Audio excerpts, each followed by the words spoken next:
I am 66 years old, and I have carried a secret that has burned under my ribs for decades. It has kept me awake through long winters and heavy nights when the forest pressed against my windows, like an old memory begging to return. I never told my brothers, my wife, or the pastor who buried my father. The truth felt too large, too alive, too sacred to surrender to gossip or scientific hunger. I kept it because love sometimes demands silence, and silence becomes a form of devotion when you have promised a dying creature that you will protect her child for as long as breath remains in your chest. It began in the winter of 1992, when I was 26 and working supply routes between abandoned timber camps in the Pacific Northwest. Snow had been falling for 3 days straight, soaking the mountains in a thick, white hush. My boots sank deep as I pushed along a forgotten logging road with a pack of medicine, rope, dried meat, and coffee. I was searching for a trapper who had not returned in weeks. The forest smelled of pine sap, frozen bark, and cold iron. The wind moved the fir trees with a low, continuous moan that made even the most familiar paths feel haunted. Near dusk, I heard a faint cry from somewhere beyond the pines. It was not human, yet not entirely animal. It carried a fragile desperation that made my heart clench before I fully understood why. I followed the sound slowly, rifle slung but lowered, step after deliberate step. The deeper I went, the quieter the forest became, as if every branch and creature held its breath. I moved through brush dusted with frost, following disturbed snow and a thin smear of blood along a tree trunk. Something violent had passed through only hours before. Beneath a toppled cedar lay a mound that I first mistook for a wounded bear. A heavy arm of dark fur was half buried in snow, and steam rose faintly from the creature's breath. My stomach tightened, and I stopped several yards away, unsure whether I should retreat or investigate. The rifle felt heavier than it ever had. But then I heard a soft, rhythmic whimper, small enough to belong to a child. I stepped closer, speaking gently, as if my voice could soften the cold between us. The creature lifted her head. Her eyes were amber, wide and exhausted, yet unmistakably intelligent. Her fur was long and matted with blood near her chest and shoulder. She was not a bear or gorilla. Her features were hominid, ancient, and deeply maternal. She held something against her body with the tenderness only a mother can possess. Pressing into the thick fur at her breast was an infant, pink-skinned, trembling, desperately suckling. His tiny hands clutched her with human-like precision, his eyelids fluttering. I felt my breath leave me. The mother shifted and winced, revealing a fresh wound just beneath her ribs. I knew instantly that someone had shot her, hunters or loggers who believed they had encountered a myth threatening their territory. I knelt slowly and rested the rifle on the snow. Every instinct told me not to be afraid. She watched me with a calm sorrow, as though she had measured my intentions long before I arrived. The infant whimpered against her. Snowflakes landed gently on his skin. I pulled off my glove and reached out. She did not pull away or growl. Instead, she exhaled a long, trembling breath, relaxing as if she had finally found a safe witness. Her wound was deep, but her focus remained on the child. She lifted one weak hand, nudging him toward me with a gesture that felt ancient and devastating. She was asking me to take him, to protect what she could no longer guard. The snow brightened as the storm paused, as if the world had opened space for a transfer of trust no human court could define. I slid the infant gently into my coat. He was warm and heavier than any newborn I had held. His eyes opened, and for an instant our gazes met. They were a startling shade of blue, clear and alert. The mother reached toward him, brushing my sleeve with her fingers. Her touch was softer than I expected. She leaned her head back, eyelids fluttering, chest rising and falling slowly. Snow began to fall again, soft and relentless. I whispered that I would care for him, though I had no idea what that promise required. She seemed to understand. With one final sigh, her massive body settled, her heartbeat fading into the frozen earth beneath her. The forest accepted her passing without thunder or spectacle, only a profound quiet that settled like a prayer. I stood there longer than I should have, holding the child against my ribs, feeling the gravity of responsibility settle into my bones. I knew the moment would reshape every path ahead of me, though I could not yet grasp the weight of the years to come. I turned toward the supply road, clutching the infant close, my boots punching through fresh snow. The storm darkened again, erasing footprints as quickly as I made them. Behind me, the mother's body slowly vanished beneath white drifts, becoming part of the land she had always belonged to. I promised I would return for her, but the storm would swallow the clearing before dawn. As I trudged forward, hearing the breath against my chest, I convinced myself he would not survive long. I told myself I was merely delivering him to warmth for one short night, offering mercy before the inevitable. Yet as he slept, fingers curled around my shirt with tenacity, and I realized life had its own intentions. I did not know then that the child would awaken a world no science book had prepared for, and that the truth I carried away from that storm would never let me rest again. I kept the child in my grandfather's old hunting cabin, deep in a valley where the creek curled around cedar and the mountains guarded every horizon. The cabin smelled of smoke, burlap, pine, and loneliness. I sealed the windows with blankets and kept the iron stove burning from sunrise to dawn. The baby slept inside my coat during those first nights, breathing softly against my ribs, trusting me before he understood danger. I fed him goat's milk at first, then powdered formula carried in under tarps so no one asked questions. His grip was strong enough to bruise, but when he settled in sleep, he became a small, warm weight that felt like fate resting in my arms. I named him quietly, though he never needed words to recognize me. His hair was velvet soft and darker than mine, and his skin stayed warm even on bitter nights when frost silvered the rafters. His senses developed with startling speed. Long before he learned to walk, he reacted to the creak of distant footfalls or the snap of a twig beyond the creek. At times, I swore he could smell weather before clouds gathered, as the storms announced themselves through a hidden frequency inside his bones. We rarely left the cabin, and every excursion required care. The logging town lay miles downhill, and each visit demanded choreography. I parked on side roads, kept my head low, and bought supplies only from clerks who never favored conversation. I learned to buy baby clothes in different places, and I cut the tags from every blanket or toy, burning them in the stove before anyone could identify where they came from. Every choice felt like a chess move, every moment shadowed by fear that one careless word could unravel the fragile world we had created. He learned to walk earlier than I expected, and when he stood without wobbling, the cabin seemed to shrink, as if his spirit needed more air than four walls could hold. He laughed when the creek gurgled under melting ice and pressed his forehead against the window when deer wandered into the clearing. His favorite game was to hide behind the rocking chair and watch me pretend not to notice him.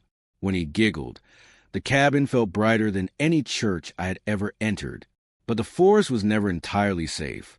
Strangers sometimes passed near the ridge, hunters seeking bear or elk. I trained the boy to remain still at the slightest knock, the faintest unfamiliar footstep, or the distant crunch of boots over pine needles. He understood my tension instinctively. He would press his small hands against my chest, study my face as if memorizing the meaning of fear. His eyes softened when I whispered reassurances, yet danger remained part of our rhythm, like wind drumming the eaves. Years slipped forward, and we grew into a life shaped by secrecy. I taught him to fish using a willow pole tied with thin line. He perched beside me on a moss rock, his toes skimming the water while trout glimmered beneath the surface. His body moved with the fluidity of a wild creature, silent and precise, though his temperament remained tender. He released every fish he caught unless hunger required otherwise, and when he held them gently between his palms, he seemed to marvel at their trembling hearts before letting them disappear into deeper shadow. Inside our cabin, he developed a language of touch expression and gentle vocal rumblings that felt emotional rather than spoken. He learned to understand my sentences long before I realized how deeply he listened. He responded to affection with patience and curiosity, as if he had studied humanity through the lens of a child raised by firelight and solitude. I felt pride watching him grow, yet each milestone carried dread. His limbs lengthened, his muscles thickened, and his appetite increased. He could lift small logs with one hand and leap onto the porch railing without staggering. Soon, I understood that hiding him would require more than strategic shopping or closed curtains. His body alone could expose us. One spring evening, Two hunters settled near the creek, sharpening knives and smoking cigarettes. Smoke drifted into our cabin like a warning. The boys sensed them long before I spotted their silhouettes through the trees. His body stiffened, and he made a distressed sound. I crouched beside him and motioned for silence. We remained behind the wall as the men laughed, unaware that history watched them from only 50 yards away. My pulse pounded so loudly I feared they would hear it. When they finally moved on, boots crackling through brush, my knees shook with relief. That night, I told him stories about trust and danger, though he already understood more than any child should. Loneliness became our quiet inheritance. He watched families through truck window when I dared to take him on night drives along forgotten roads. His face pressed against the glass with longing. Children ran outside, playing. He studied them with sorrow, sensing a world that would never invite him to join. Seasons changed, and our bond deepened into something beyond language or blood. He would rest his head on my shoulder when thunder rattled the valley, or curl beside me when wind clawed at the roof. I felt less like a guardian and more like a father whose life had been repurposed by fate. Some nights, when he slept with his face pressed against mine, I imagined the mother I buried beneath snow watching from the darker reaches of the forest, trusting that I had kept my promise. But innocence never lasts forever, and neither does secrecy. One late autumn dusk, as the first cold stars rose above the treetops, he stiffened and stared toward the ridge with unblinking intensity. I stepped onto the porch, my breath turning silver in the air. Something moved beyond the trees, slow, deliberate, ancient. My heart tightened, knowing we were not as alone as I once believed. By the time he reached 10 years old, the boy stood nearly shoulder-height me, though his bones carried the mass and quiet power of someone far older. His body thickened, muscles swelling beneath skin that stayed unnaturally warm even when winter draped the valley in silver frost. Yet his movements remained delicate. He could lift a water barrel without strain, then cradle a wounded bird as if made of spun glass. His eyes held both innocence and the heavy alertness of an animal who understood survival without ever being taught. When he sat beside me near the creek, the light caught the fine hair along his arms, making him appear halfway between a wild creature and a remembering child. His presence softened the loneliness that had settled inside me, the loneliness I never fully acknowledged until I felt it easing under the weight of his trust. As adolescence approached, his curiosity sharpened into something like longing. He watched the moon the way teenagers in town watched passing cars, fascinated by everything distant and unreachable. When storms rolled over the mountains, he stepped onto the porch and inhaled the scent of pine and electricity, as if weather carried messages meant only for him. We developed a rhythm between us, neither fully human nor entirely other, where silence served as language and touch became reassurance. He laid his head against my shoulder when thunder rattled the beams, gripping my sleeve the way children cling to parents after nightmares. In those moments, I forgot the fear that governed our lives and felt only gratitude, a gratitude tinged with sorrow for the mother who had trusted me before she died. His hearing sharpened as puberty changed his frame. Some mornings, he tilted his head toward the distant highway, sensing engines long before they echoed through the valley. When hunters camped near the ridge, he paced behind the cabin wall, restless and protective. He sensed my fear before I voiced it, and his eyes searched mine for instruction. Every decision became a quiet negotiation between love and caution. I reminded him daily that safety depended upon stillness, silence, and invisibility. He nodded each time, though adolescence carried restlessness like a hidden ember waiting for spark. Life narrowed during those years. I stopped visiting town except under the darkest skies, reducing my supplies to essentials so no gossip attached itself to my errands. The cabin became our universe, circled by a forest that served as both sanctuary and cage. The boy ran through the trees at night, moving with startling grace, returning before the first hint of sunlight touched the mountain slopes.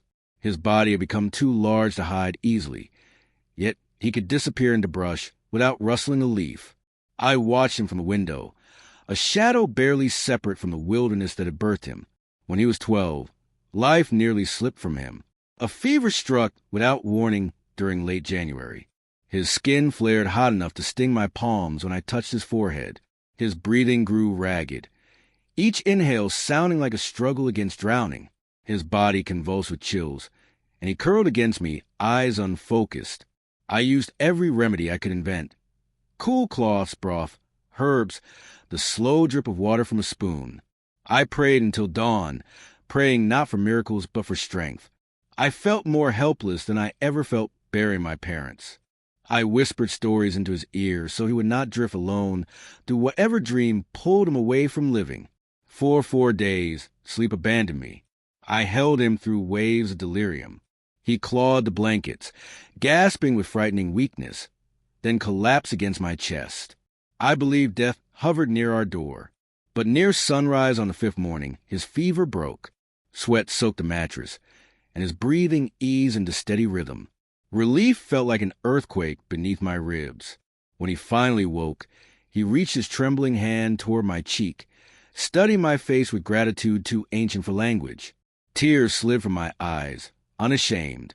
That was the moment I understood how inseparable our lives had become, and how secrecy had fused us into something like family. As he entered 15, his gentleness evolved into protection. He shadowed me in the woods, alert to every disturbance. If a twig snapped in the wrong direction, his body stiffened until danger passed. At night, he sat near the stove as if guarding the perimeter of our world. I sometimes caught him watching me with an expression too knowing for a teenager. He recognized mortality before humans his age even considered it. When my back ached or my hands stiffened after chopping wood, he placed warm palms on my shoulders, offering comfort. But adolescence also awakened a deeper pull. He sat at the window for hours, staring toward distant slopes with a longing that frightened me. Sometimes faint calls drifted through the trees, low, mournful, inhuman. He listened with intensity that bordered on grief. I sensed that the forest remembered him, even if I could not see those who called. His identity was stretching between two worlds, as if his blood argued with itself under the skin. The more he grew into adulthood, the more I feared I could not keep him hidden. Then the outside world arrived. Rumors spread across town about strange silhouettes at dusk and massive footprints near the northern trail. A retired biologist camped near the valley, carrying notebooks and cameras instead of rifles. He questioned hunters, collected discarded hair from bushes, and sent samples to university labs. Scientists appeared with thermal drones, hiking gear, and instruments I could not name. My pulse quickened each time I glimpsed their tents through binoculars. My boy sensed the intrusion before I did. His posture changed, his night excursions shortened, and he clung closer to the cabin walls as though the earth itself had begun vibrating with threat. One evening, I returned from the creek and found him crouched against the porch rail, muscles taut, eyes wide with alarm. Down the slope, through a veil of fog, a group of 3 men in uniform scanned the forest using handheld devices. They moved slowly, speaking into radios. My boy's breath shook in shallow bursts, and I pressed my hand against his back to steady him. If they reached our door, hiding would become impossible. Every secret I ever protected would turn to ash. The men paused near the creek, whispering excitedly, as though data had confirmed something monumental. I held the boy against me, feeling the vibration of his fear and instinct. When the men turned away and vanished into fog, my knees weakened with relief. Yet I knew a line had been crossed. Curiosity had evolved into pursuit, and pursuit never ends with simple answers. The forest, once our sanctuary, was becoming a battlefield where truth hunted its own miracles. When he reached 19, the pull of the forest became stronger than any boundary I could build. He paced the porch at sunset, inhaling the scent of moss and dew with a longing that no human home could calm. His shoulders had broadened, his jaw had thickened, and his eyes carried a depth I could not decipher.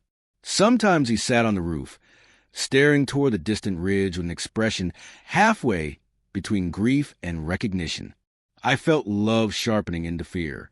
I sensed that his blood remembered places I had never seen, songs too ancient for language. I told myself that family can include absence as much as presence, and that love sometimes requires the surrender of possession. One late summer evening, he froze beside the porch, nostrils flaring.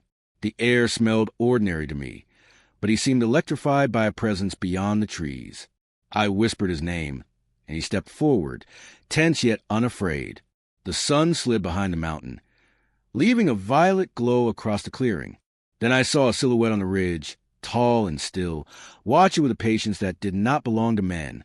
My boy lowered his head slightly and made a quiet sound that traveled through the twilight like a memory.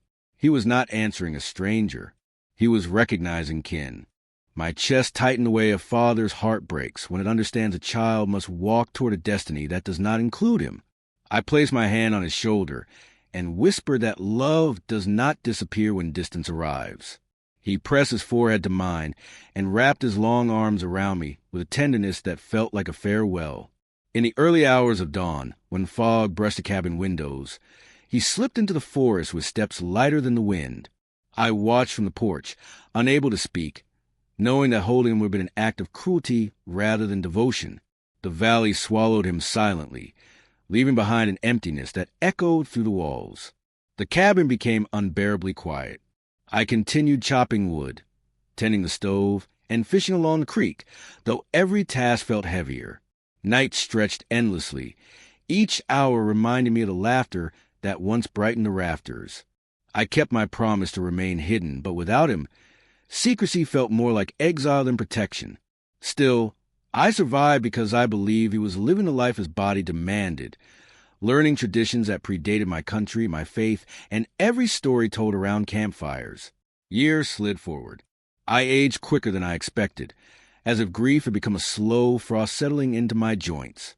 My hands stiffened after long days, and my hair silvered beneath my cap. Town changed, roads expanded, and new houses appeared near the old mill. Scientists returned every spring, carrying drones, cameras, and notebooks.